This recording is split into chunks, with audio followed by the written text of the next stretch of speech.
Sometimes the greatest act of kindness comes from the simplest gesture, a cup of milk offered to a stranger. In that moment of giving, we never know how deeply our lives might change forever. In the quiet valley of Norholl, young Yrsa lived alone, tending her goats and filling her milk pails each morning. One day, a giant of a man appeared at her door. He was starving, his clothes torn, his eyes heavy with shame. This was Sten, once a great warrior, now broken and wandering. Yrsa's heart moved with pity. She filled his cup with fresh, warm milk and handed it to him with gentle hands. But as he reached for the cup, she saw something that made her blood run cold. On his finger was a silver ring, the same ring that belonged to her sister's lost love, the man who disappeared years ago and never returned home. What terrible truth does this ring hold about the stranger before her? Before we jump back in, tell us where you're tuning in from, and if this story touches you, make sure you're subscribed, because tomorrow I've saved something extra special for you. The valley of Norholl had always been a place where time moved with the patience of ancient stones. Nestled between towering peaks that caught the first light of dawn and held the last whispers of sunset, it was a sanctuary from the wider world's troubles. Here, where the air carried the scent of pine and wildflowers, where streams sang their way down from glacial heights, Yrsa had found her peace after losing everything she once held dear.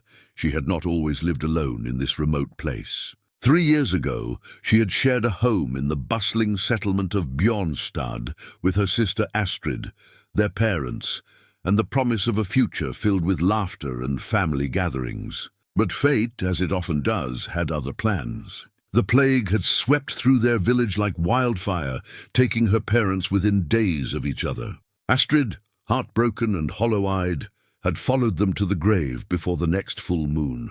Yrsa remembered standing at her sister's bedside, holding a hand that grew colder by the hour, listening to Astrid whisper about Magnus, her betrothed, who had left months earlier on a trading expedition and never returned. "He'll come back," Astrid had insisted even as her breath grew shallow. "He promised me he would return with enough silver to build us a proper home. He gave me his ring as proof of his word, but Magnus never came, and now Astrid lay beneath the earth alongside their parents. The ring, a beautiful piece of silver work with intricate knots and runes, had been buried with her, as was proper, or so Yrsa had believed until this morning. The small farmstead where Yrsa now lived had belonged to her grandmother, a woman of legendary stubbornness who had chosen solitude over society decades ago. The wooden structures, weathered but solid, consisted of a main house with thick walls and a steep roof designed to shed heavy snow, a barn for the goats, and a small dairy where Yrsa worked her quiet magic, turning milk into cheese and butter. Every morning began the same way. She would rise with the sun, dress in her simple woolen dress and leather apron, and step outside to greet the day. The goats, 6 does and a cantankerous old buck named Thor, would already be stirring in their pen, eager for their morning meal and the chance to roam the meadow that stretched toward the forest edge. Yrsa had learned to find contentment in these routines. There was something deeply satisfying about the weight of a full milk pail, the warm foam that topped fresh milk, the way sunlight caught in the steam rising from it on cool mornings. She had discovered that grief, while it never truly disappeared, could be gentled by the rhythm of necessary work and the quiet companionship of animals who asked nothing more than food, shelter, and occasional scratches behind the ears. The isolation suited her temperament. She had always been the quieter sister, content to listen while Astrid chattered about her dreams and plans. In town, people had been kind but distant after the deaths, offering help she was too proud to accept and sympathy that felt like pity. Here she could mourn and heal without the weight of others' expectations or their careful, measured words, but solitude, she had learned, could also make one vulnerable to surprise. The morning had started like any other. She had milked the goats as Thor watched with his usual disapproving expression, as if her technique would never meet his standards. The milk was particularly rich today, thick and creamy, perfect for the soft cheese she planned to make. She had been humming an old song her mother used to sing while she worked, feeling more at peace than she had in months. The sound of footsteps on the path had startled her. Visitors were rare in Norholl. The valley was too remote for casual travelers, and the few traders who knew of its existence came only in summer when the mountain passes were clear. But these footsteps were heavy, deliberate, and unmistakably human. When she looked up from her work, she saw him approaching through the morning mist that still clung to the grass. He was impossibly tall, broader across the shoulders than any man she had ever seen, with hair the color of winter wheat hanging loose around a face marked by weather and weariness. His clothes told the story of hard travel, a cloak that had once been fine wool, now torn and stained, leather boots worn thin at the heels, a tunic that had seen better days, but it was his eyes that caught her attention.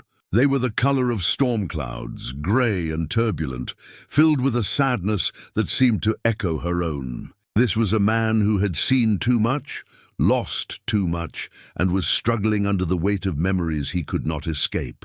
"Good morning," he had said, his voice rough from disuse. "I'm called Sten Ulfsson. I've travelled far and have little to offer in trade, but I'm hoping you might spare some milk for a hungry traveller." There was no threat in his words or manner despite his size. If anything, there was a careful humility, as if he was afraid his very presence might frighten her. Yrsa had grown up hearing stories of raiders and bandits, but this man seemed more like a lost soul than a dangerous predator. "I have milk," she had replied, studying his face. Fresh from this morning's milking. The relief that crossed his features was profound, as if she had offered him far more than simple sustenance. She had gone into the dairy and filled a horn cup, the kind used for special occasions, with the richest milk from her best dough. When she returned, she found him sitting heavily on a fallen log near her door, his massive frame sagging with exhaustion. "You are very kind," he said as she approached. "It has been 3 days since I last ate properly." The statement was offered matter-of-factly, without self-pity, but it stirred something protective in Yrsa's heart. She had always been quick to offer help to those in need. It was how her parents had raised both their daughters. Seeing this giant of a man reduced to begging for basic nourishment touched her deeply. "Here," she said, extending the cup toward him. "Drink slowly. It's rich, and if you're truly hungry, it might make you sick if you rush." He took the cup with both hands, and that was when she saw it clearly for the first time. The ring on his right hand caught the morning light, revealing the intricate pattern she knew, as well as her own name. The intertwined knots formed the ancient symbol for eternal love, surrounded by runes that spelled out words of binding and devotion. She had helped Astrid trace those very patterns with her finger countless times, as her sister spoke of Magnus and their future together. The world seemed to tilt around her. The cup slipped from nerveless fingers, sending precious milk splashing across the ground. Sten looked up in concern, seeing her face drain of color. But Yrsa could only stare at the ring. Astrid's ring, Magnus's ring, the symbol of a love that was supposed to last forever. "Where did you get that ring?" The words came out as barely a whisper, but they carried the weight of 3 years of grief and unanswered questions. Sten followed her gaze to his hand, and she saw something flicker across his features. Guilt, perhaps, or recognition of what this moment meant. He looked down at the ring as if seeing it for the first time, then back at her face with growing understanding. "You know this ring," he said quietly. "It was not a question. It belonged to my sister's betrothed, a man named Magnus, who left Bjornstad 3 years ago and never returned." Her voice was steady, despite the turmoil in her heart. "She died, believing he would come back to her." The silence stretched between them, filled with implications neither was ready to voice. Sten's storm-grey eyes held hers, and she saw in them a depth of pain that matched her own. Whatever story lay behind that ring, whatever truth had brought this stranger to her door, she sensed it would change everything she thought she knew about Magnus, about Astrid's death, and about the carefully constructed peace she had built in this remote valley.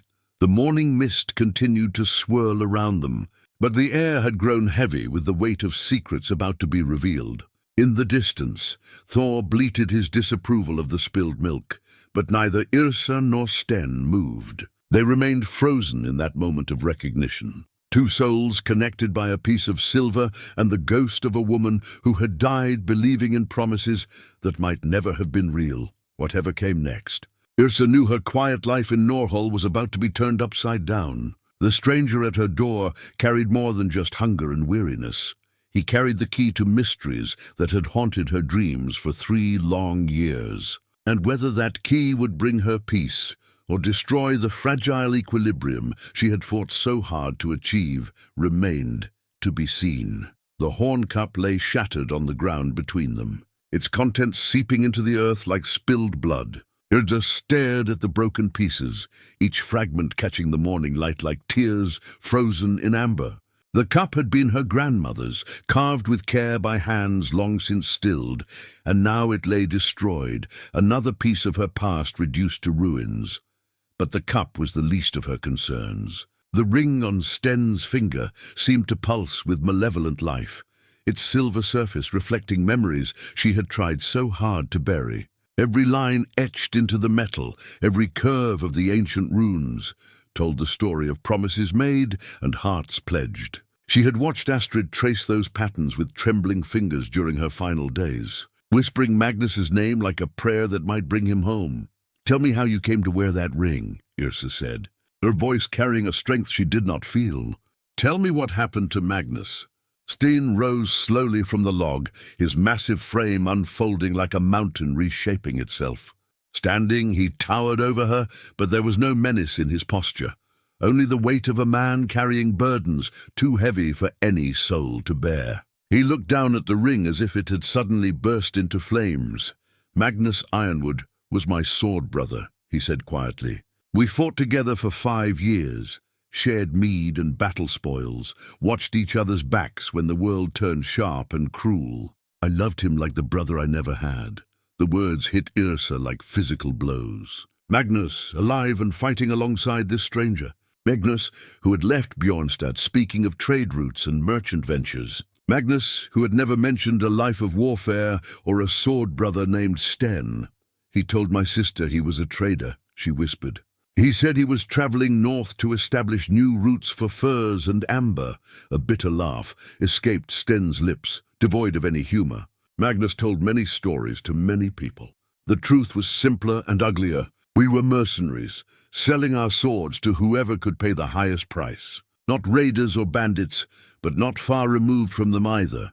The revelation struck Yrsa with the force of a physical blow. All of Astrid's dreams, all her careful planning for their future together, had been built on lies. Magnus had never been the honorable merchant he claimed to be. He had been a warrior for hire, a man who lived by violence and deception.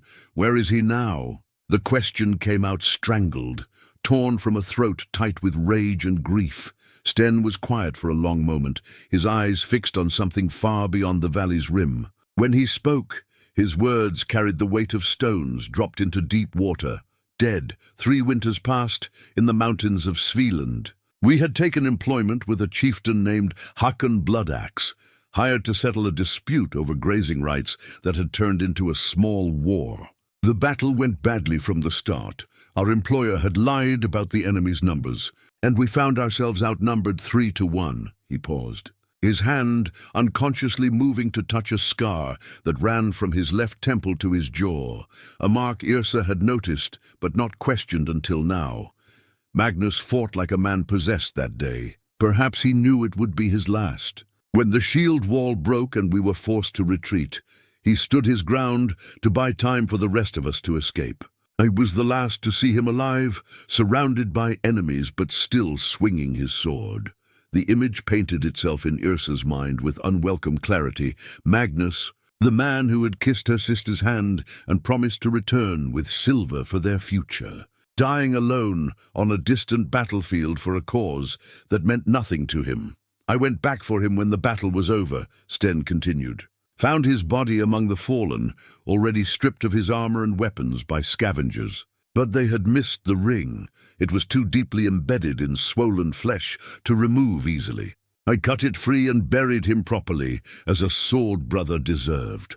Then why do you wear it? The question burst from Yrsa with more force than she intended. If he was your brother, if you cared for him, why do you carry the symbol of his betrayal? Sten's head snapped up, his storm-grey eyes flashing with sudden fire. For a moment, she saw the warrior he must have been, the man who had survived battles and bloodshed through strength and skill. But the anger faded as quickly as it had come, replaced by something that looked like shame, because he spoke of her. He said softly, "In those final days, when he knew the end was coming, Magnus talked about nothing but the woman he had left behind. Astrid of Bjornstad, he called her. The most beautiful maiden in all the Northlands, with eyes like summer sky and a laugh that could heal any wound. He said he loved her more than his own life, that he had planned to return to her with enough silver to build the finest home in the valley." Yrsa felt tears sting her eyes, but she blinked them back. Then why didn't he? Why did he stay and fight and die for strangers when he could have gone home to her? Because he was afraid, Sten admitted. Afraid she would see him for what he really was. A man who had made his living through violence, who had blood on his hands and scars on his soul. He convinced himself that one more battle, one more payment, would give him enough wealth to start fresh, to become the man he thought she deserved. The terrible irony of it struck Yrsa like a hammer blow. Magnus had died trying to become worthy of Astrid's love, never knowing that she would have taken him as he was, flaws, scars and all. Astrid had spoken often of how little she cared for wealth or status, how she wanted only a man who would love her truly and remain faithful to his word. "He made me promise," Sten continued, his voice barely audible above the morning breeze. "As he lay dying, he gripped my hand and made me swear that I would find her, would tell her what happened, would give her the ring and his message of love. He said she deserved to know the truth, deserved closure instead of endless waiting. 3 years, Yrsa said, her voice hollow. 3 years you've carried this burden, and only now you come to fulfill your promise." The shame in Sten's expression deepened. "I tried. Many times I set out for Bjornstad, but I could never bring myself to complete the journey. What words could I use to tell a woman that her beloved died fighting for coin rather than coming home to her arms? How could I explain that his love was real, even though his life had been built on deception?" He pulled the ring from his finger with obvious difficulty, as if the metal had grown into his flesh over the years. The skin beneath was pale and marked by the constant pressure of the band, evidence of how long he had carried this burden. "I wore it to remember my failure," he said, holding the ring out toward her. "Every day it reminded me of a promise unkept, a duty shirked. I told myself I was protecting her from painful truth, but I was really protecting myself from seeing the consequences of Magnus's choices and my own." Yrsa stared at the ring glinting in his palm, that small circle of silver that had caused so much pain and carried so many broken dreams. She thought of Astrid, wasting away from grief and sickness, calling Magnus's name with her final breath. She thought of the empty years that followed, the questions that had haunted her sleep, the wondering that had eaten at her heart like a cancer. "She's dead," she said simply. "My sister Astrid died 3 years ago, still believing Magnus would return to her. She never knew he was a warrior. She never learned the truth about his life or his death. She went to her grave, loving a man who existed only in her imagination." The ring slipped from Sten's nerveless fingers, falling to the ground beside the broken cup. His face went grey as winter stone, and for a moment Yrsa thought he might collapse under the weight of her words. The knowledge that his delay, his fear, his selfishness had cost Astrid her chance at peace. It struck him like a physical blow. "I am too late," he whispered. 3 years too late. The morning sun climbed higher, burning away the mist and revealing the valley in all its serene beauty. But the peace Yrsa had found in this place lay shattered around her feet, like the fragments of her grandmother's cup. The stranger who had come begging for milk had brought with him a storm of revelations that changed everything. She thought she knew about her sister's life and death. As she looked at the broken man standing before her, Yrsa felt something shift deep in her chest. The careful walls she had built around her grief began to crack, letting in emotions she had thought safely buried. Anger, sorrow, and something else, something that might have been understanding, or even compassion for this warrior who had carried his own burden of loss and regret. The ring lay between them in the grass, catching the light like a fallen star. Around them, the valley of Norholl continued its ancient rhythm, unchanged by human pain or revelation. But for Yrsa and Sten, the world had irrevocably shifted, and there would be no going back to the simple certainties they had known just an hour before. The silence that followed Yrsa's revelation stretched like a taut rope between them. Heavy with the weight of consequences neither had fully grasped until this moment. Sten stood motionless, his powerful frame seeming to shrink in on itself as the full magnitude of his failure settled into his bones. The ring lay forgotten in the grass, a small circle of silver that had once symbolized eternal love, but now represented nothing but missed chances and broken promises. Thor chose that moment to voice his displeasure with the morning's disruptions, letting out a particularly indignant bleat that echoed off the valley walls. The sound broke the spell that had held them both frozen, and Yrsa found herself moving without conscious thought.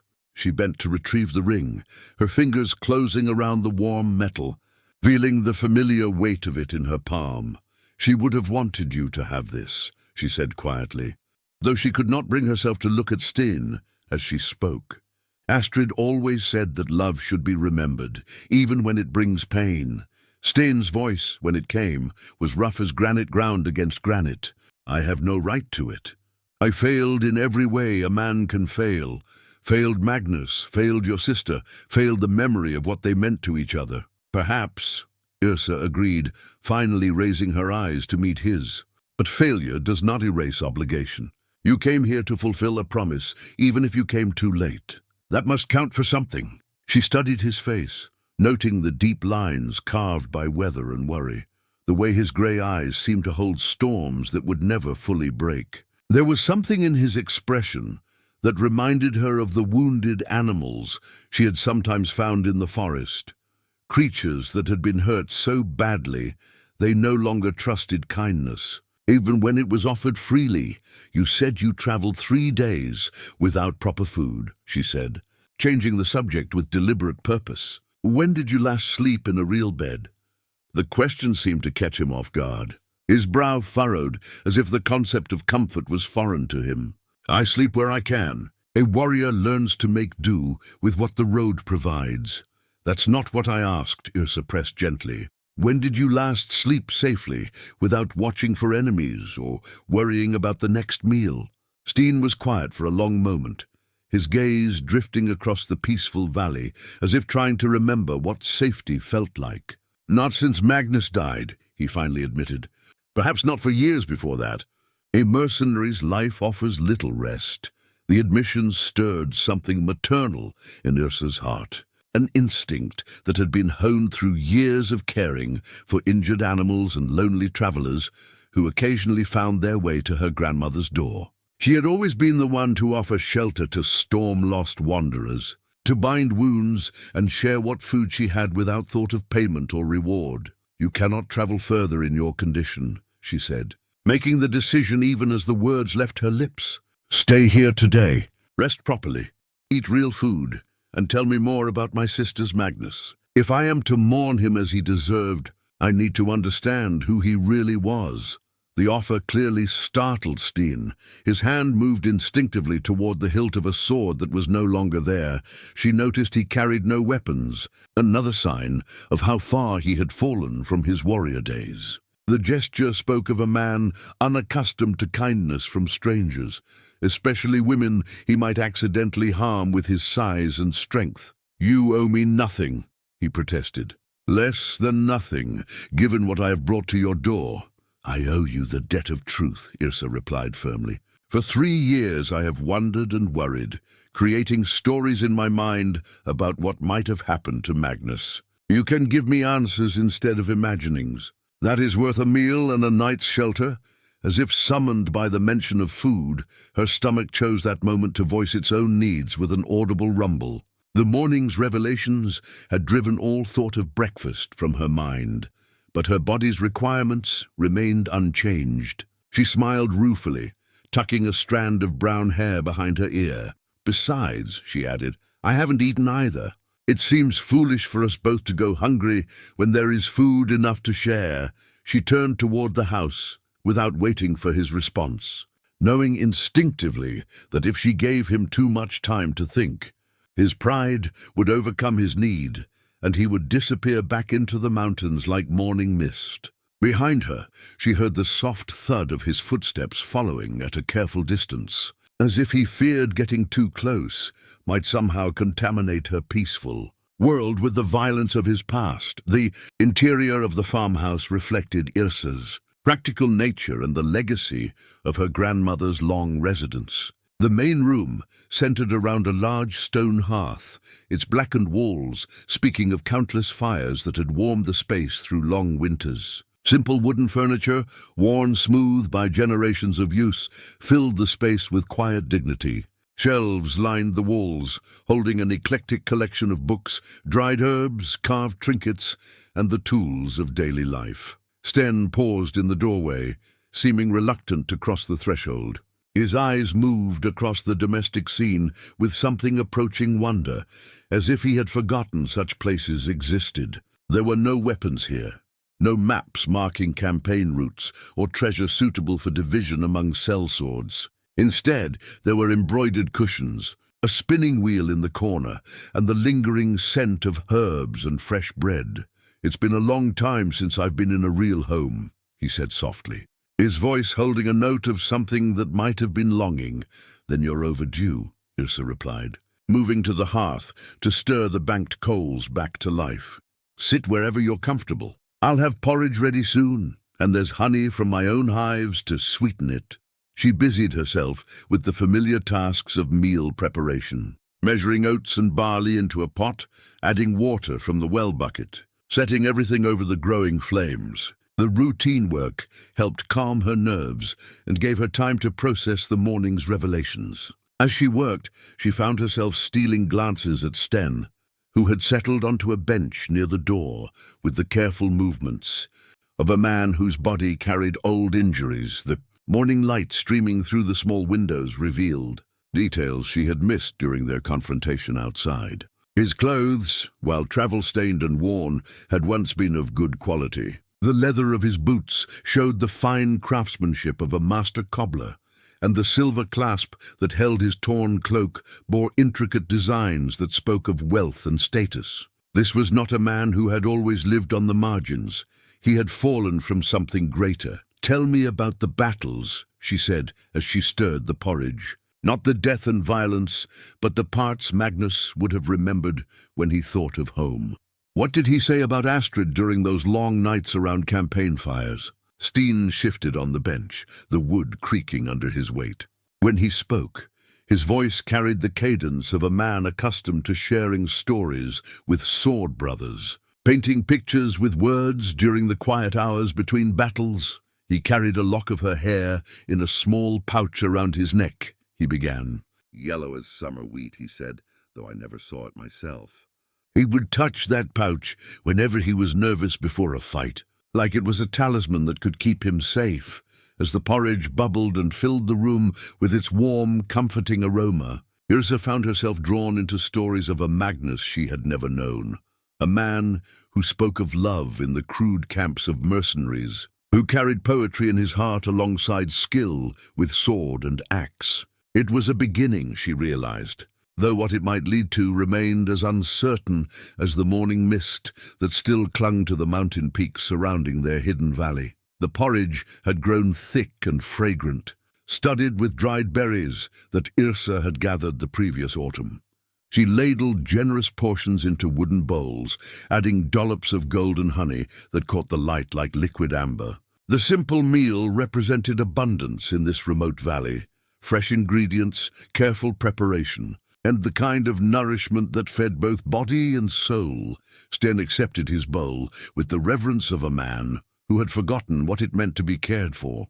His hands, scarred from countless battles, trembled slightly as he held the warm wood, and Yrsa realized he was fighting back tears. The sight of this massive warrior struggling with such simple kindness touched something deep in her chest, a protective instinct she had thought buried with her family. Magnus spoke of her cooking, he said after his first careful spoonful. He claimed Astrid could make even hardtack taste like a feast from the god's own table. I thought it was just a lovesick fool's exaggeration, but now I begin to understand what he meant. Yrsa settled across from him at the worn wooden table, her own bowl warming her hands. Astrid was indeed a fine cook. She had our mother's gift for herbs and seasonings. Even when we had little, she could make it seem like abundance. She paused, studying Sten's face as he ate with careful deliberation, savoring each bite as if it might be his last. There was something almost childlike in his wonder at the simple meal, a vulnerability that sat strangely on such a formidable frame. "You said you were sword brothers for 5 years," she continued. "Tell me about the man he was before he met Astrid. I need to understand the whole story, not just the ending." Sten set down his spoon and leaned back slightly, his grey eyes growing distant as he reached into memories that were clearly both precious and painful. "I met Magnus during a tavern brawl in Hedeby. 3 local toughs thought they could rob a lone traveller, but they had chosen poorly. Magnus fought like a berserker that night, all controlled fury and lightning-quick steel. When the dust settled, he bought me ale and asked if I was looking for steady work. The warmth of the porridge and the safety of the small farmhouse seemed to loosen something in Sten that had been tightly bound for years. His voice took on the cadence of a natural storyteller, painting pictures with words that brought the past to vivid life. He was different from other mercenaries I had known. Most sellswords are broken men running from something, debts, crimes, families they've dishonored. But Magnus seemed to be running toward something instead. He had plans, dreams of the future that went beyond the next contract or the next tavern. Yrsa found herself leaning forward, hungry for these glimpses of a Magnus who existed beyond Astrid's idealized memories. "What kind of dreams?" "A home, first and foremost." He spoke constantly of building something lasting, something that would endure beyond his lifetime. He wanted children who would know peace instead of war, land that would feed generations, a legacy measured in harvest festivals rather than battles won. The image struck Yrsa with unexpected force. This was exactly what Astrid had dreamed of, a peaceful life filled with children's laughter and the cycle of seasons. Perhaps Magnus had not been lying about his deepest desires, even if he had deceived her about his methods of achieving them. Then why did he stay with the warrior's life? She asked. If he wanted peace so badly, why not leave the mercenary companies and find honest work? Sten's expression darkened, and he stared down into his bowl, as if seeking answers in the cooling porridge. "Fear," he said simply, "and pride." Magnus believed he needed to earn enough silver to be worthy of the life he wanted. He convinced himself that a few more contracts, a few more battles, would give him the wealth to start fresh without the stain of his violent past. He looked up at Yrsa, and she saw in his eyes the pain of a man who had watched his closest friend make choices that led inevitably to destruction. I tried to talk him out of it many times, told him that love was worth more than silver, that any woman who truly cared for him would take him as he was. But Magnus carried shame like a physical weight. He believed the blood on his hands made him unworthy of happiness. Yrsa felt tears threatening again, but this time they were for Magnus rather than her sister. She had spent 3 years angry at him for abandoning Astrid, but now she began to understand that he had been trapped by his own sense of unworthiness. The tragedy was not that he had failed to love Astrid, but that he had loved her too much to believe himself deserving of her devotion. "The final contract," she said softly. "Tell me about that last battle." Sten's jaw tightened, and she saw his hands clench into fists on the tabletop. Hakon Bloodaxe was a lying snake who promised us easy victory against a handful of rebellious farmers. Instead, we found ourselves facing professional soldiers, veterans of the King's Guard who had been hired by the opposing side. Magnus knew it was a trap the moment we saw their battle formation.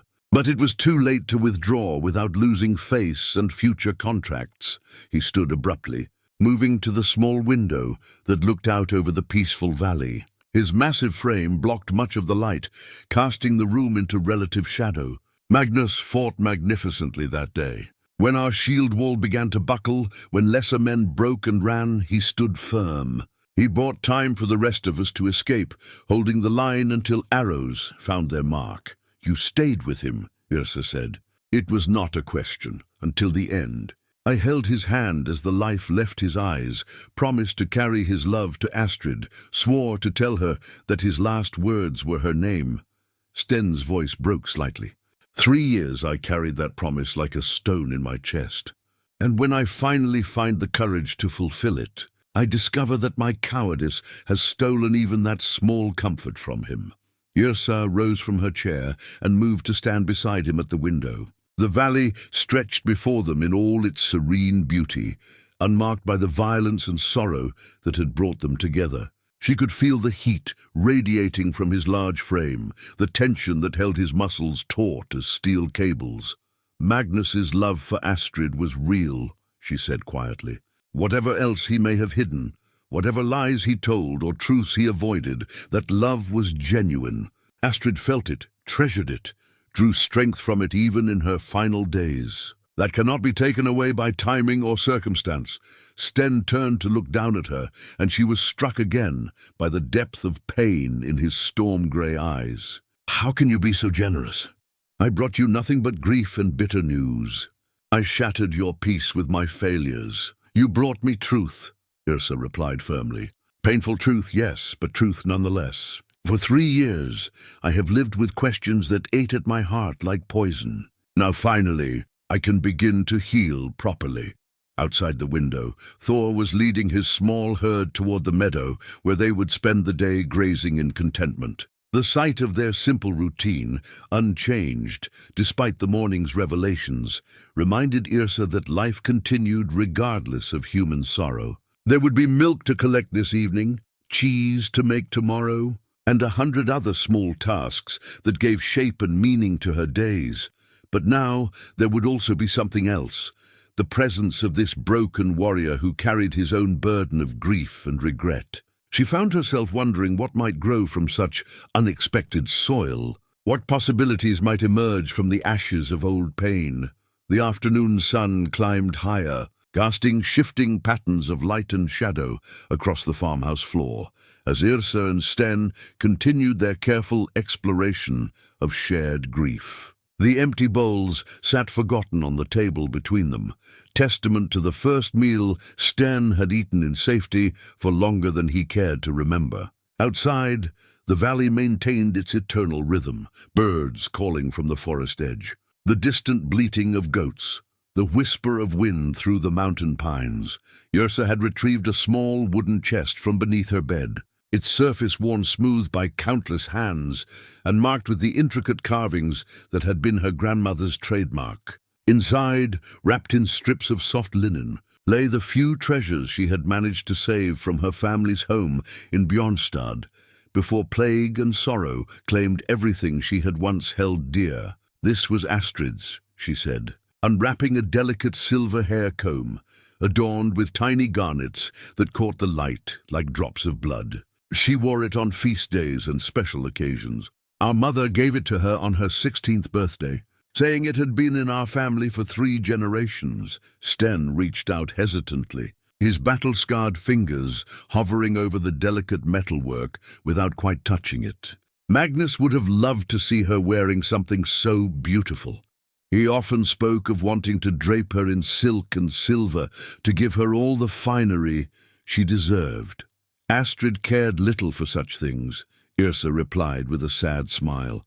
She was happiest in her simple work dress, with her hands covered in flour from baking bread or dirt from tending the garden. She used to say that love was the only adornment a woman truly needed. From the chest she withdrew other memories, a small, leather-bound book of poems that Astrid had copied in her careful script. A wooden bird that their father had carved when she was still a child. A pressed flower from the meadow where she and Magnus had first walked together. Each item carried its own weight of memory, its own fragment of a life cut short by fate's cruel hand. "Tell me about her last days," Sten said quietly. "I need to understand what my delay cost her." Yrsa was silent for a long moment, her fingers tracing the carved surface of the wooden bird. The request opened wounds she had thought healed, but she recognized the need in his voice, the desperate hunger of a man seeking to make sense of his own guilt and failure. "The plague took our parents first," she began, her voice steady despite the pain behind the words. "Father went quickly, which was perhaps a mercy. Mother lingered for several days, long enough to say her farewells and give us her final blessings. Astrid nursed them both with tireless devotion, never sparing herself despite the risk." She paused, remembering her sister's determined face as she spooned broth into their mother's fevered lips. The way Astrid had sung their father's favorite songs as he slipped toward death. Even in the face of loss, Astrid had remained strong, practical, focused on what needed to be done. "After they died, something broke inside her," Yrsa continued. "Not the grief itself, that was natural and expected. But she began to waste away, as if the effort of caring for them had used up all her strength. She would sit by the window for hours, watching the road for Magnus's return, convinced that his presence alone could heal her wounded heart." Sten's face had gone grey as winter stone.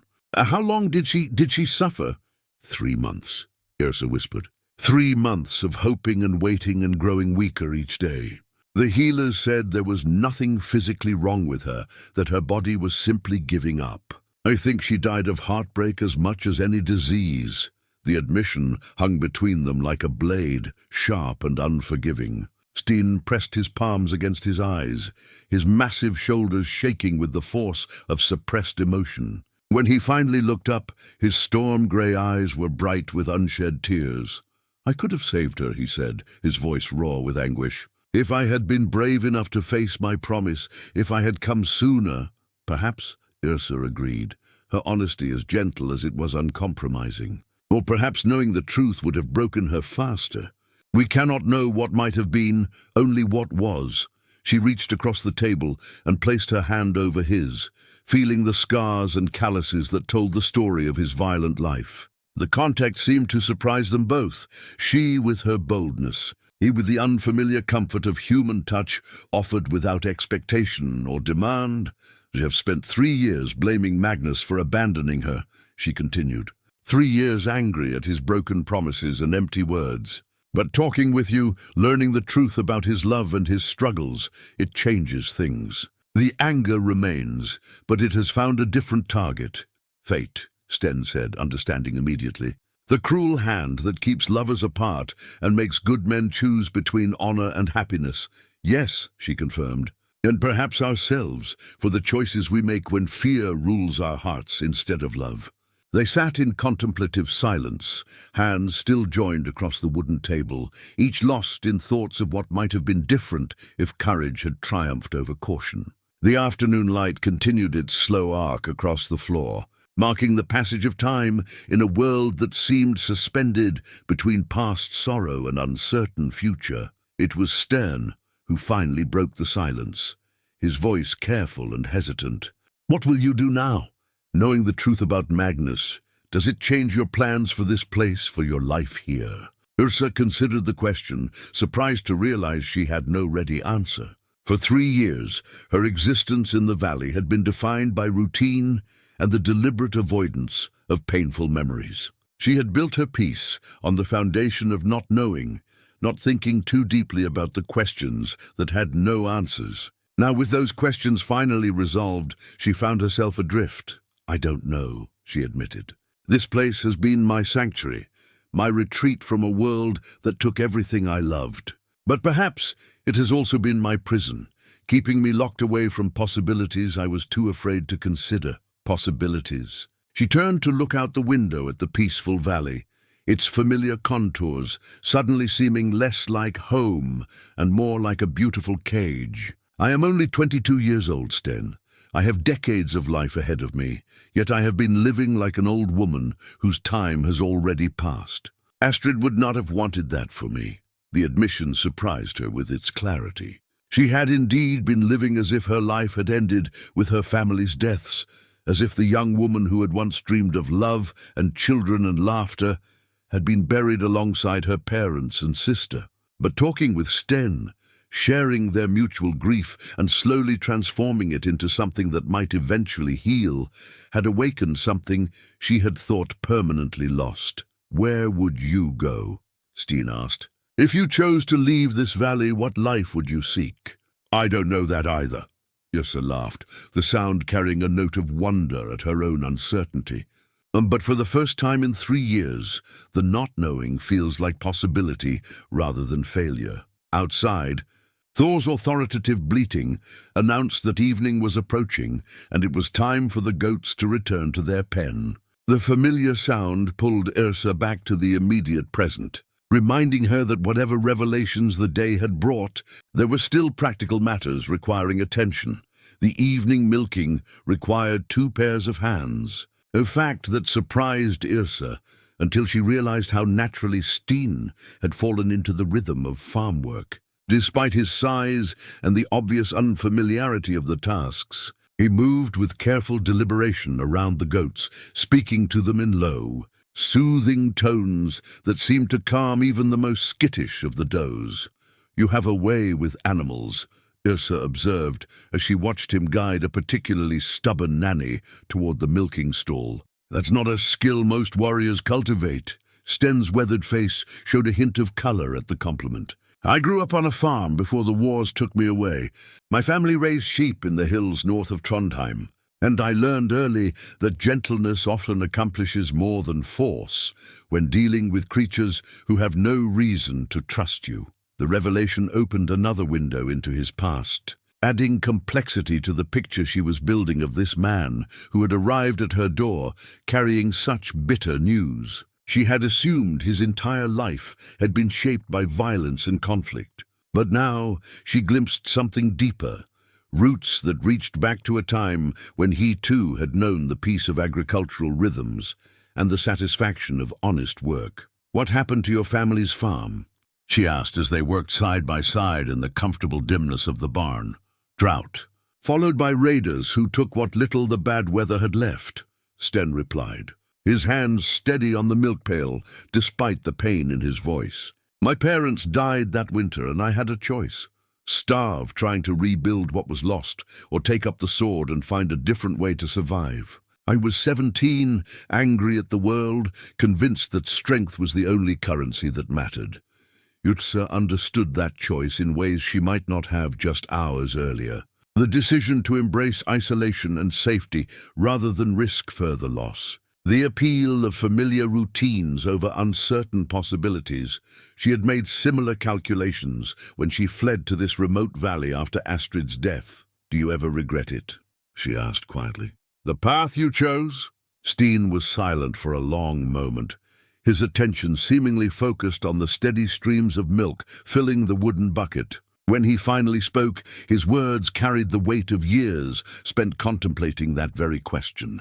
"Every day," he admitted, "especially in the quiet hours before dawn, when memory has more power than hope. I think about the man I might have become if I had chosen differently, a farmer like my father, a builder instead of a destroyer, someone who created life instead of ending it."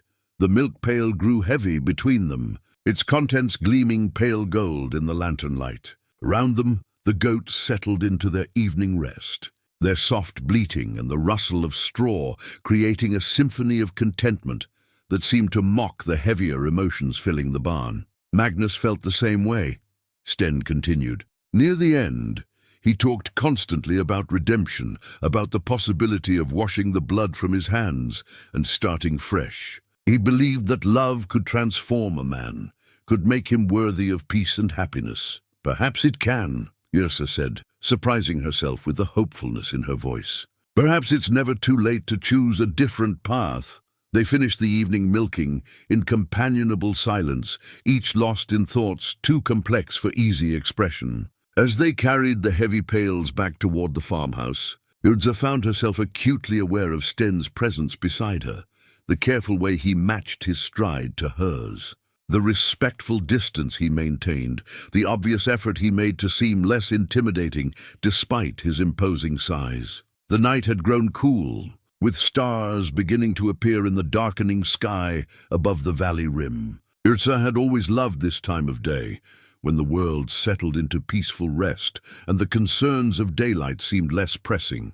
But tonight, the familiar tranquility felt different, charged with possibilities she was only beginning to understand. "You cannot sleep in the barn," she said as they reached the farmhouse door. "Whatever else you may think of yourself, you are a guest in my home, and I will not have it said that I offered a starving man shelter with the animals." Sten stopped abruptly, his expression uncomfortable. "I would not presume. That is, it would not be proper for me to share your roof. People talk and your reputation—" "What people?" Yrsa interrupted with a laugh that held more bitterness than humor. "The nearest neighbor is a day's walk through mountain passes that few dare to attempt. My reputation is safe from gossip, whatever arrangements I choose to make." But even as she spoke the words, she recognized the wisdom in his concern. She was a young woman living alone, and he was a man whose very presence seemed to fill whatever space he occupied. The impropriety was real, even if there were no witnesses to judge it. "There is a small room off the kitchen," she said after a moment's consideration. "My grandmother used it for storage, but it has a window and space enough for a sleeping pallet. It would give you privacy while keeping you under a proper roof." The relief in Sten's expression told her she had found an acceptable compromise. He nodded gratefully, and she could see him struggling with words he seemed reluctant to speak. "I have no way to repay your kindness," he finally managed. "I came here bringing pain and disruption, and you have answered with generosity I do not deserve." "Perhaps that's exactly why you deserve it," Yrsa replied, then immediately felt heat rise in her cheeks at her own boldness. The sentiment was more revealing than she had intended, exposing feelings she was only beginning to acknowledge to herself. They prepared the small storage room together, clearing away the accumulated implements of farm life and laying out furs and blankets to create a comfortable sleeping space. The work gave them an excuse to avoid the weight of the day's revelations, to focus on simple, practical tasks that required no emotional examination. But as the evening progressed, Yrsa found herself increasingly aware of the domestic nature of their collaboration. There was something profoundly intimate about preparing a home for someone, even temporarily. The way Sten carefully arranged the furs, the grateful attention he paid to each small comfort she provided, the natural ease with which they moved around each other in the confined space, all of it spoke to possibilities that frightened her with their appeal. "Thank you," he said when the makeshift chamber was ready.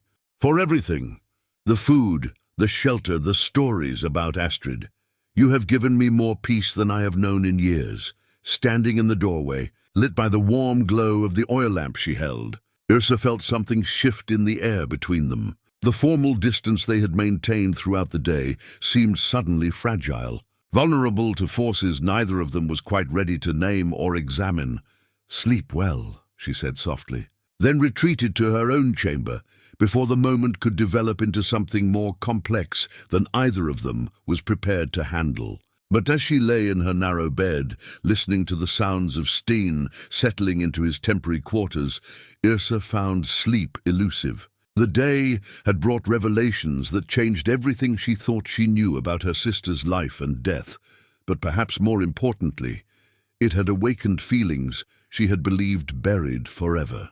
The protective numbness that had carried her through 3 years of solitude was beginning to crack, and she was no longer certain whether that transformation was a blessing or a curse. The second morning dawned grey and heavy with the promise of rain, the kind of weather that seemed to press down on the valley like a weighted blanket. Yrsa woke to the sound of movement in the kitchen, the soft clatter of someone trying to work quietly in an unfamiliar space. When she emerged from her chamber, she found Sten crouched before the hearth and carefully nurturing a small fire back to life with the patience of a man who understood the value of warmth. "You didn't have to," she began. But he held up a hand to forestall her protests. "I'm accustomed to rising early," he said without turning from his work. In the camps, the man who could not build a fire quickly often found himself eating cold porridge and drinking colder ale. There was something different about him this morning, a subtle shift in bearing that took Yrsa a moment to identify. The crushing weight of shame and failure that had marked his features the previous day seemed lighter somehow, as if unburdening himself of Magnus's story had lifted a portion of the load he carried. His movements were more fluid, less careful, and when he glanced at her over his shoulder, she caught a glimpse of what he might have been like before grief and guilt had carved such deep lines in his face. "The weather is turning," she observed, moving to the window to study the lowering clouds. "We may be confined indoors today." "Perhaps that's for the best," Sten replied, rising from the hearth and dusting ash from his hands. "I find myself reluctant to leave this place, even for a simple walk. There is something about this valley that makes the outside world seem distant and less important."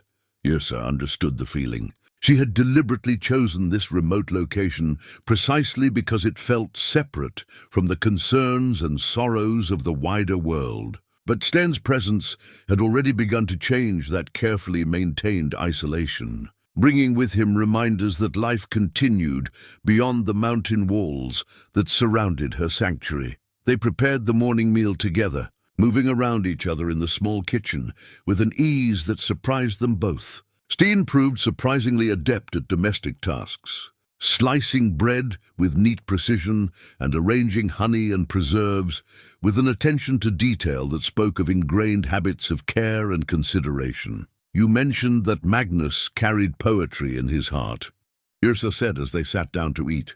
"What kind of verses did he favor?" Sten's weathered face softened with memory. "Love songs, mostly. Ballads about faithful wives waiting for their husbands to return from distant voyages, tales of heroes who sacrificed everything for the women they cherished. He had a particularly fine voice for singing, and many evenings around the campfire were improved by his performances. The image of Magnus as a singing warrior poet added another layer to the complex picture Yrsa was building of her sister's lost love. She found herself wondering what other contradictions had lived within the man who had won Astrid's heart while hiding the truth of his profession. "Did he ever sing about Astrid specifically?" she asked. "Did he compose verses in her honor?" "Many times," Sten confirmed, though he was secretive about them, protective. He would work on lines during quiet moments, muttering under his breath as he tried to find the perfect words to capture her beauty or her kindness. "I heard fragments, but never a complete piece."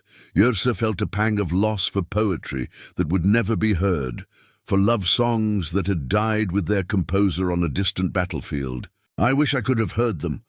Astrid would have treasured such gifts, even simple verses born of genuine feeling." "Perhaps," Sten began, then stopped abruptly, his hand moving instinctively toward a leather pouch that hung from his belt. For the first time since his arrival, Yrsa saw uncertainty flicker across his features, as if he was debating whether to reveal something he had kept hidden. "What is it?" she asked gently. "What aren't you telling me?" Sten's internal struggle played out across his face for several long moments before resolution finally hardened his expression. With careful deliberation, he untied the leather pouch and set it on the table between them. The bag was old and worn, marked by years of travel and weather, but obviously precious to its owner. "There is something else," he said quietly. "Something I was not certain I had the right to share." With trembling fingers, he opened the pouch and withdrew a small roll of parchment, yellowed with age and tied with a strand of what looked like yellow hair. Yrsa's breath caught in her throat as she recognized the material. It was indeed hair, the exact shade of pale gold that had been Astrid's crowning glory, Magnus kept this hidden even from me, Sten explained, his voice barely above a whisper. I found it among his personal effects after the battle, tucked inside his armor, where it would be closest to his heart. It appears to be a letter, though I have never been able to read the words. My skills with written language are limited to the most basic runes. Yrsa's hands shook as she reached for the precious document. The parchment felt fragile beneath her fingers, as if it might crumble at the slightest pressure. With infinite care, she untied the strand of hair and unrolled the letter, revealing lines of text written in a familiar, careful script, her sister's handwriting. The words seemed to blur before her eyes as the full implication struck her like a physical blow. This was not Magnus's poetry dedicated to Astrid. This was Astrid's own hand, her own words, somehow in Magnus's possession when he died. How had such a thing come to be? When had Astrid written this letter, and why had she never mentioned sending it? Read it aloud, Sten urged gently.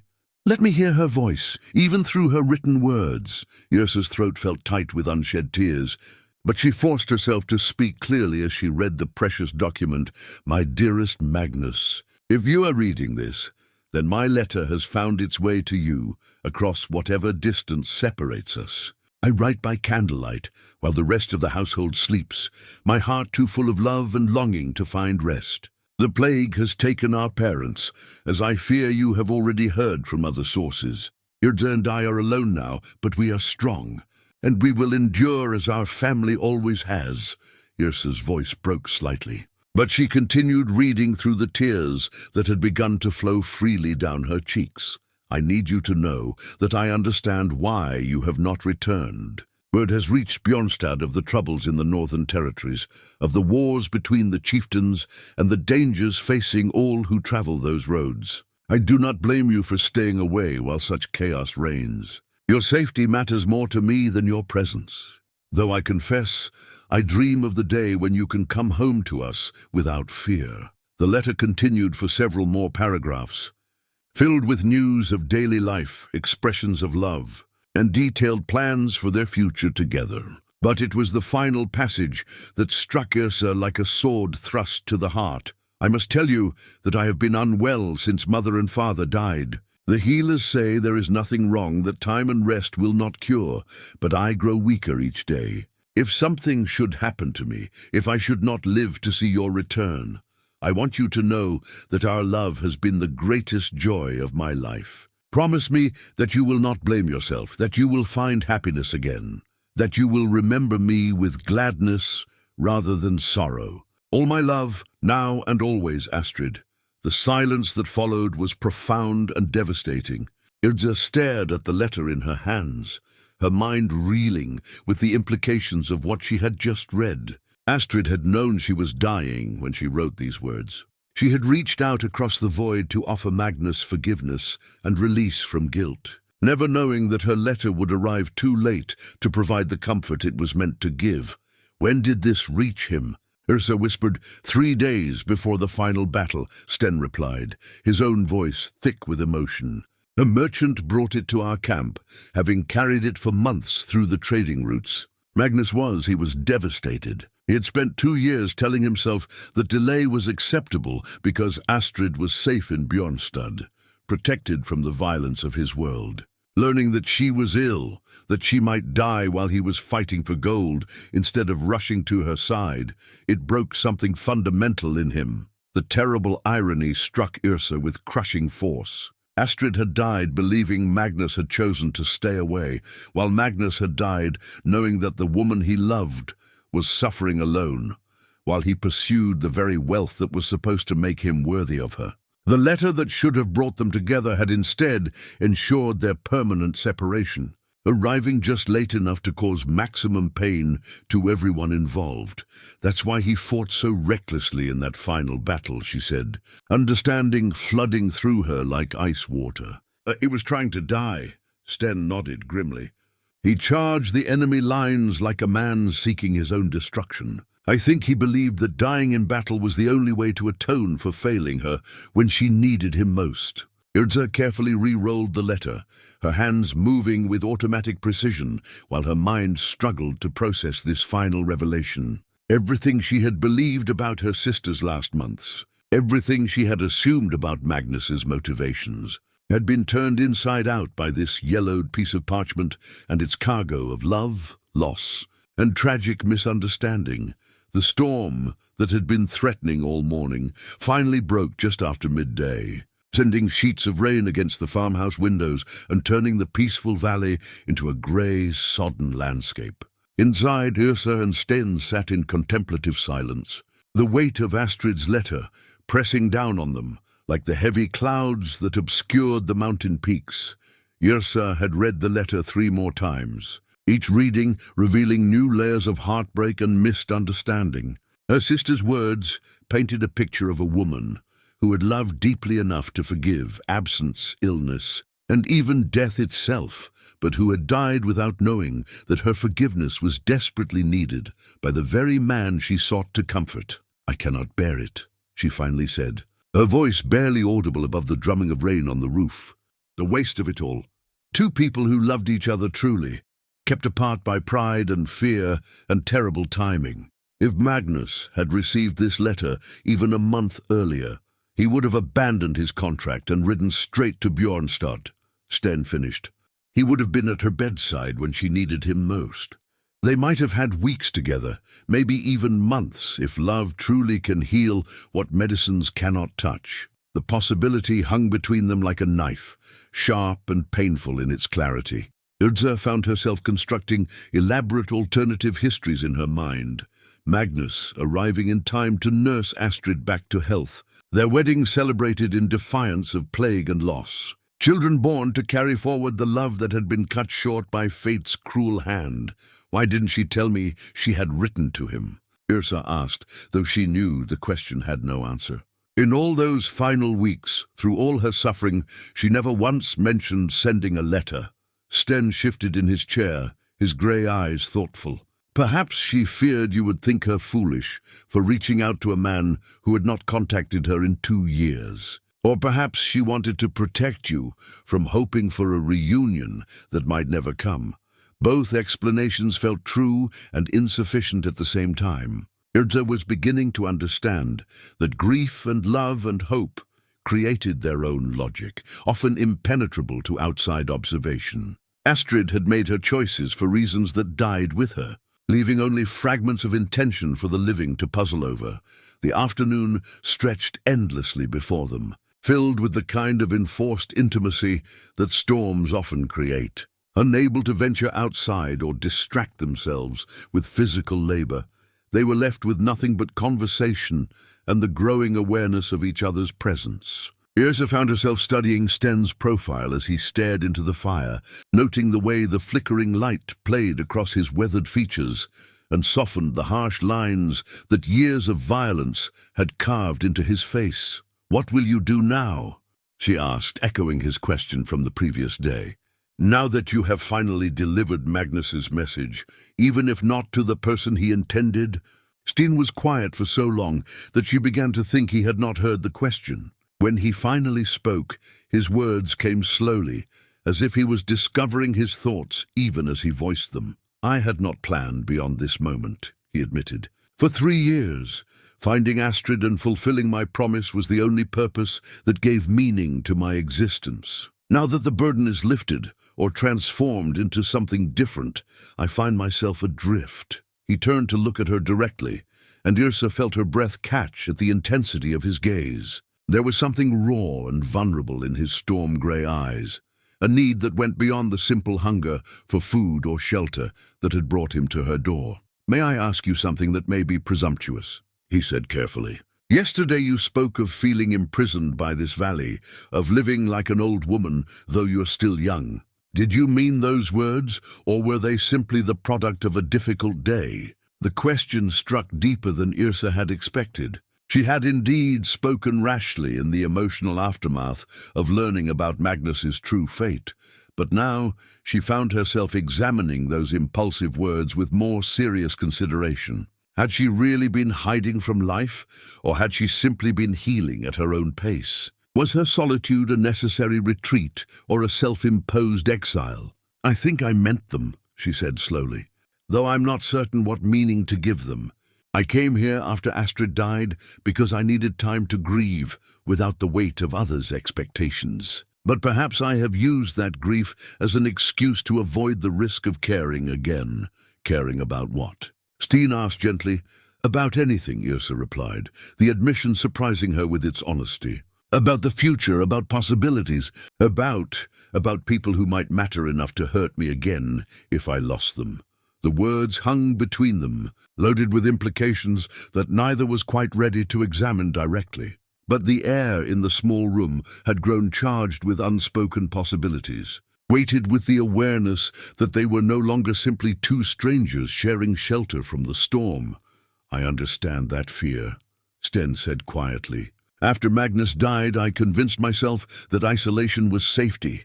If I cared for no one, formed no bonds, allowed no one to depend on me, then I could not fail again. I could not cause the kind of pain that my delay caused your sister." "But you came here anyway," Yrsa pointed out. "Despite the fear, despite the certainty that delivering your message would cause pain, you finally fulfilled your promise." "That suggests a kind of courage I'm not certain I possess." Sten's laugh held no humor.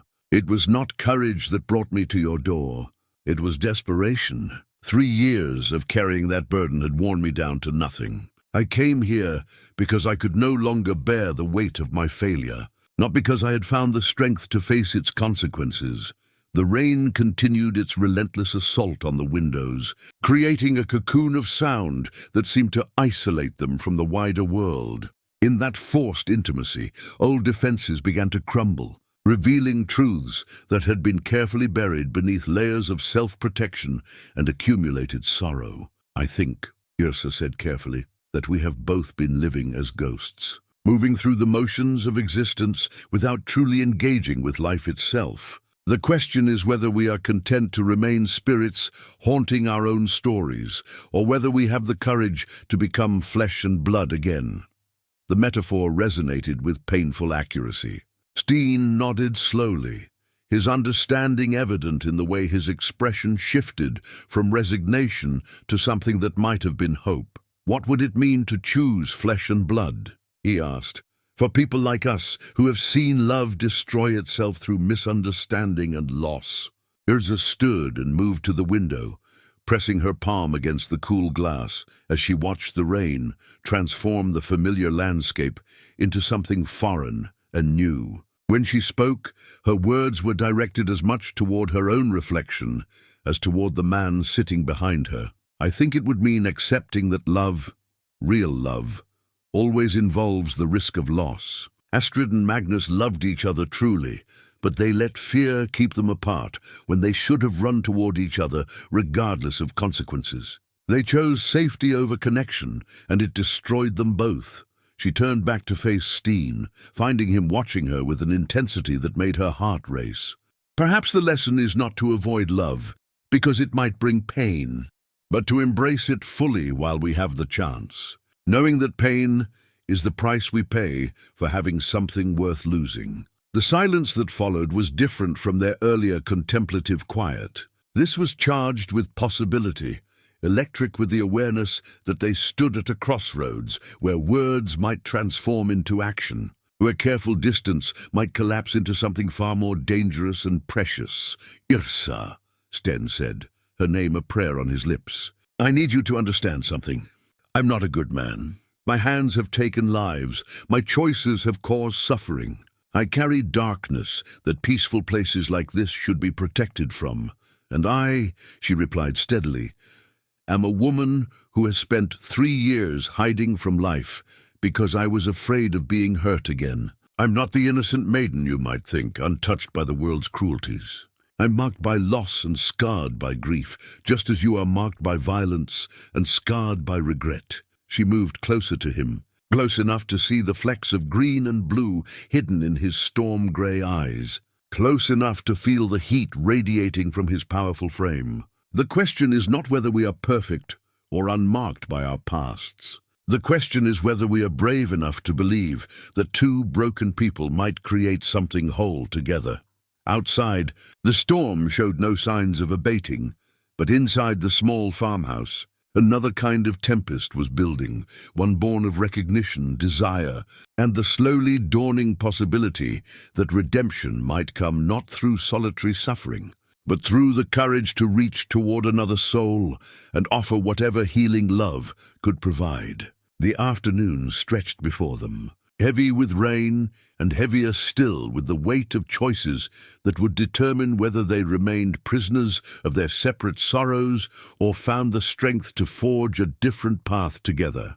The storm had trapped them in intimacy, but what emerged when the skies cleared would depend entirely on whether they had the courage to trust in possibilities. Greater than their fears, the moment stretched between them like a bridge spanning years of solitude and loss. Yrsa could see her own reflection in Sten's eyes, but more than that, she could see herself as he saw her.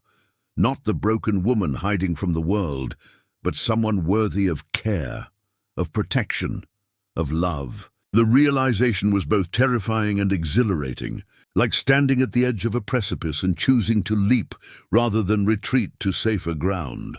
"I am afraid," she whispered, the admission torn from some deep place in her chest. "Not of you, but of this, of caring again, of hoping again, of building something that fate might steal away." Sten's hand rose slowly, as if he were gentling a wild creature that might bolt at any sudden movement. His fingertips brushed against her cheek, tracing the path of tears she had not realized were falling. The touch was feather-light, but burned like flame against her skin. "I'm afraid too," he confessed. "I have forgotten how to be gentle, how to offer comfort instead of taking it. My hands know only violence and destruction. What if I cannot learn to touch without leaving scars?" In response, Yrsa caught his hand in both of hers, pressing his palm against her face and feeling the warmth of skin that had known both tenderness and brutality. His fingers were scarred and calloused, marked by years of gripping sword hilts and enduring hardship, but they trembled against her cheek with a vulnerability that spoke of hidden depths. "These hands built a fire this morning without burning down my home," she said softly. "They milked goats with patience and care, prepared food with attention to my comfort. They can learn kindness again if you allow them to." The thunder that had been rumbling in the distance suddenly cracked directly overhead, so loud and violent that both of them startled.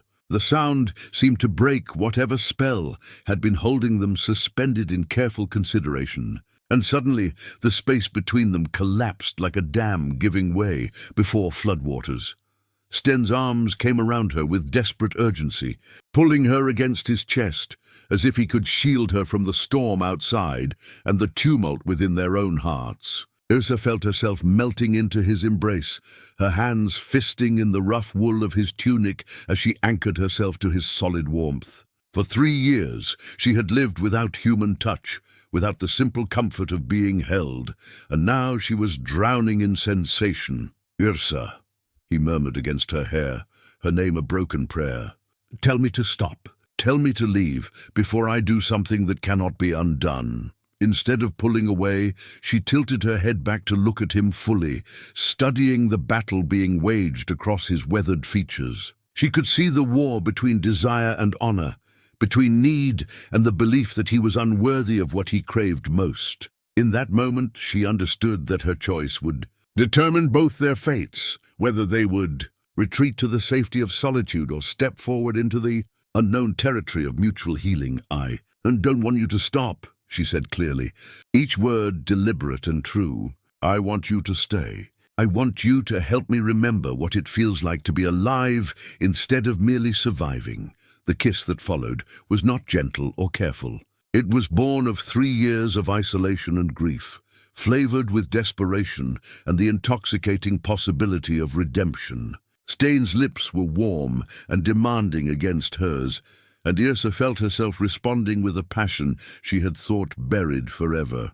This was not the innocent affection of youth, but the complex desire of adults who had known loss and understood the precious nature of human connection. When they finally broke apart, Both were breathing hard, their foreheads pressed together as they struggled to process what had just transpired. The storm outside seemed to echo the tempest within them, rain lashing the windows with increasing violence, while thunder shook the very foundations of the farmhouse. "We cannot undo this," Sten said, his voice rough with emotion. "Once we cross this threshold, everything changes. There is no returning to what we were an hour ago." "Good," Yrsa replied with a fierce certainty that surprised them both. "I am tired of being what I was an hour ago. I'm tired of being careful and safe and half alive. If this is a mistake, then let it be one we make together." The lightning that followed her words illuminated the room in stark white brilliance, revealing them to each other with merciless clarity. In that frozen moment, all pretense fell away. They saw each other completely, scarred, broken, afraid, but also hopeful and hungry for connection and willing to risk everything for the chance at healing. When the thunder came again, it seemed less like a warning and more like applause from the gods themselves, approving of two wounded souls, finding courage enough to reach for each other across the vast darkness of their separate griefs. What followed was both gentle and fierce, a dance of discovery that unfolded with the natural rhythm of two people learning to trust again. Sten's warrior strength was tempered by infinite care, his touch reverent as he mapped the geography of Yrsa's form with hands that remembered tenderness despite years of violence. She, in turn, traced the scars that marked his body like a roadmap of survival, each raised line telling its own story of battles fought and endured.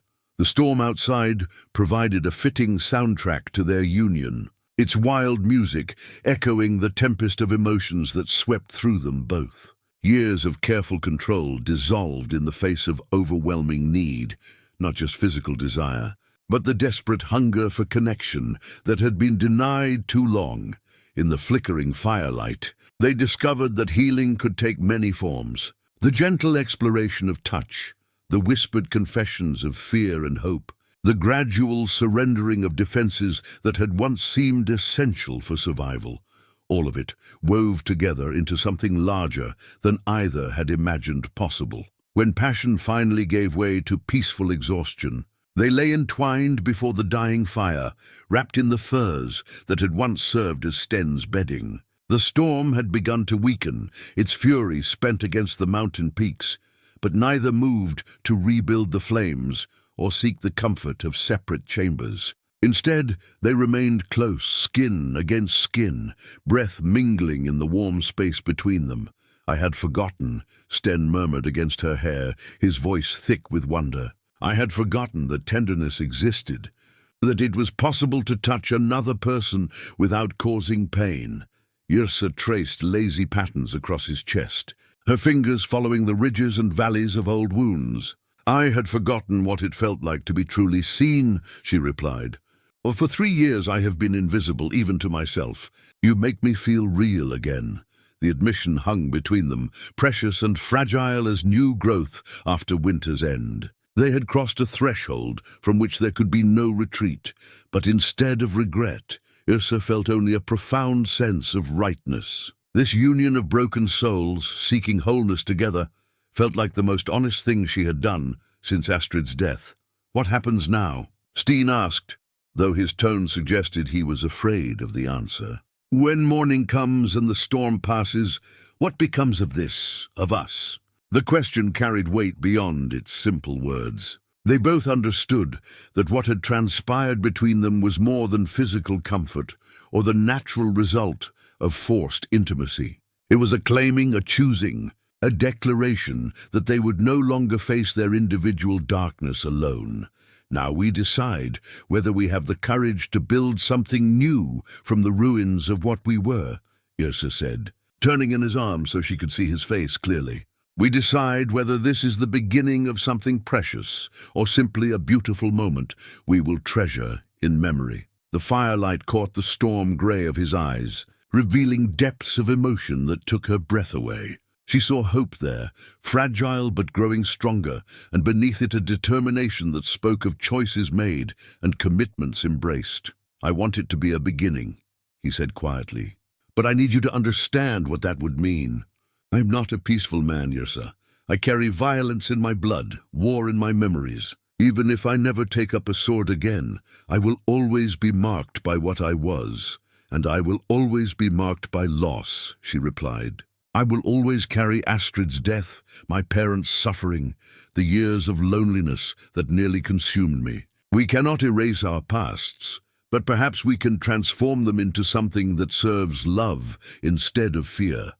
She pressed her palm against his chest, feeling the steady rhythm of his heart beneath her touch. Besides, she added with a smile that held both mischief and determination, this valley could use a protector. The goats alone are enough to drive any peaceful person to thoughts of violence. His laughter rumbled through his chest, the first truly joyful sound she had heard from him. It transformed his face completely, revealing glimpses of the man he might have been if different choices had shaped his path, the man he might yet become, if love proved stronger than the weight of accumulated sorrow. Then we will learn together, he said, his arms tightening around her as if to seal the promise.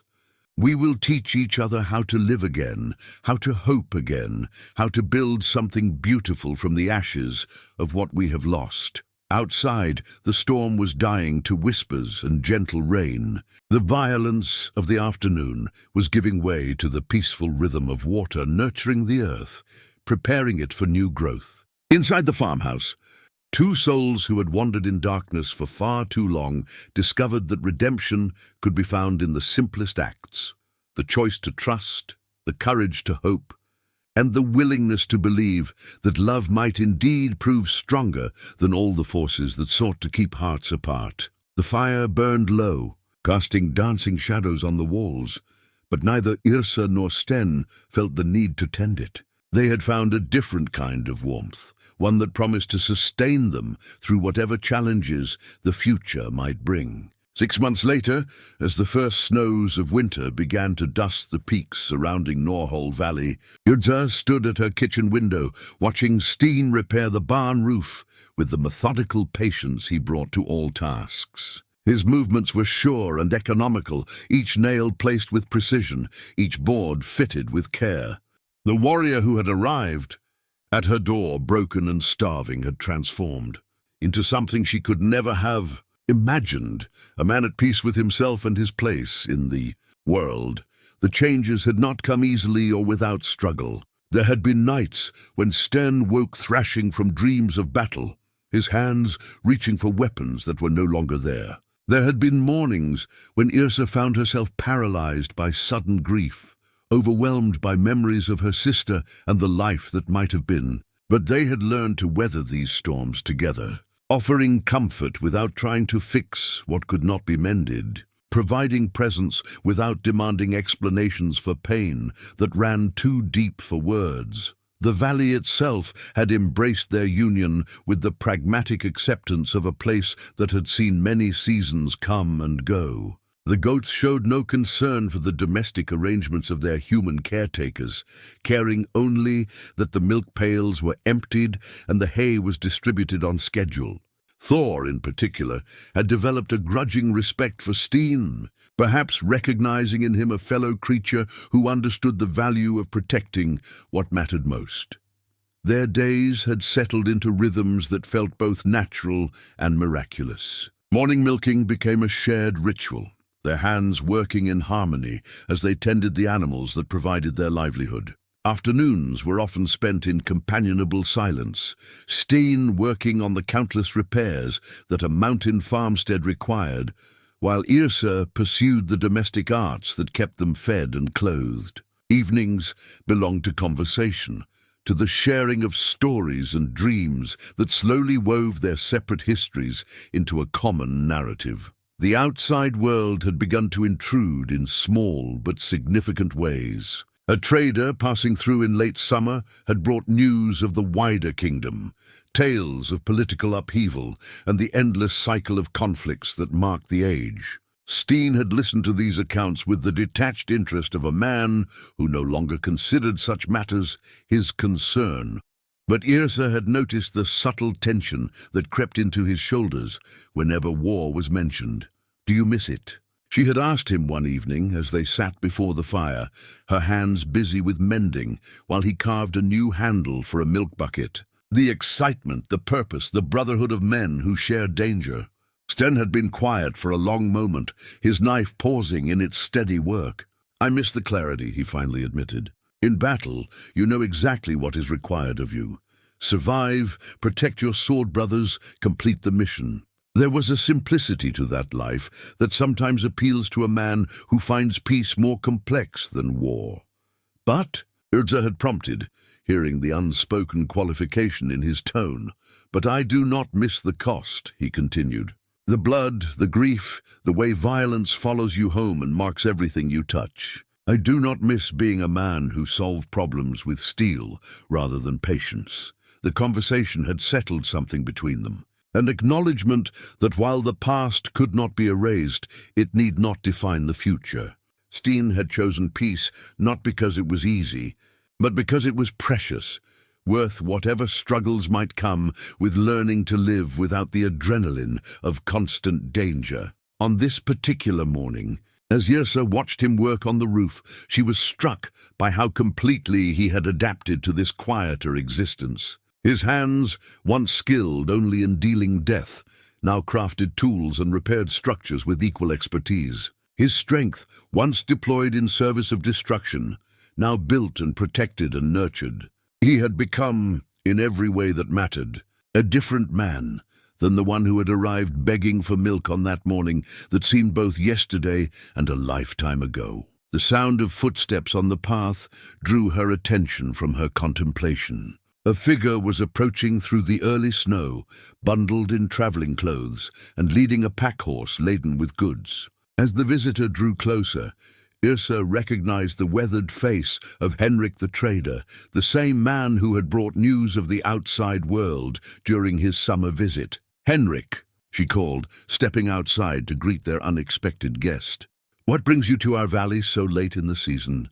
The old trader grinned as he approached, his breath visible in the cold air. "Business and curiosity, young Yrsa. I have goods that will not keep through the winter journey back to the lowlands, and I confess I was eager to see how you and your warrior husband have fared through the seasons." Husband. The word still sent a pleasant shock through Yrsa's system, though she and Sten had indeed spoken vows before each other and the mountain peaks that served as their only witnesses.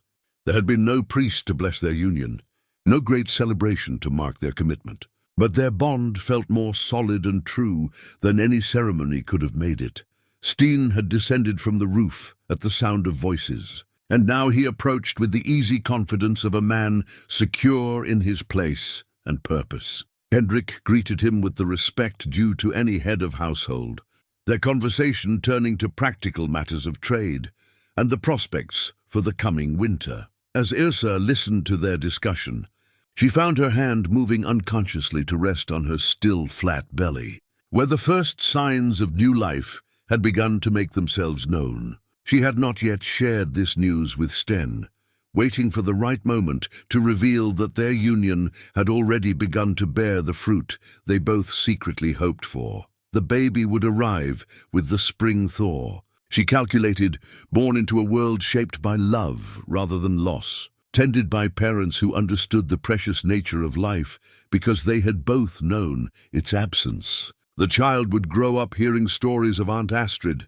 and Uncle Magnus, learning that love could transcend even death when it was remembered with joy rather than bitterness. As Henrik prepared to continue his journey and Sten returned to his work on the roof, Yrsa stood in the doorway of their home and marveled at the unexpected paths that had led them to this moment. A year ago, she'd been a woman hiding from life, convinced that safety lay in solitude and the careful avoidance of anything that might cause pain. Now she was a wife and soon-to-be mother, part of a partnership that had transformed two broken souls into something whole and hopeful. The snow continued to fall softly around the valley, each flake unique and beautiful in its brief existence before joining the greater blanket that would protect the earth through winter's sleep.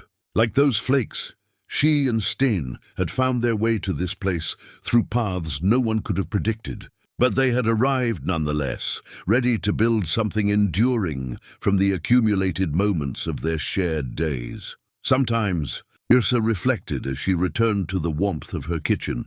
The greatest act of kindness really was the simplest gesture, a cup of milk offered to a stranger, a choice to trust despite fear, a willingness to believe that love could bloom even in the coldest seasons of the heart.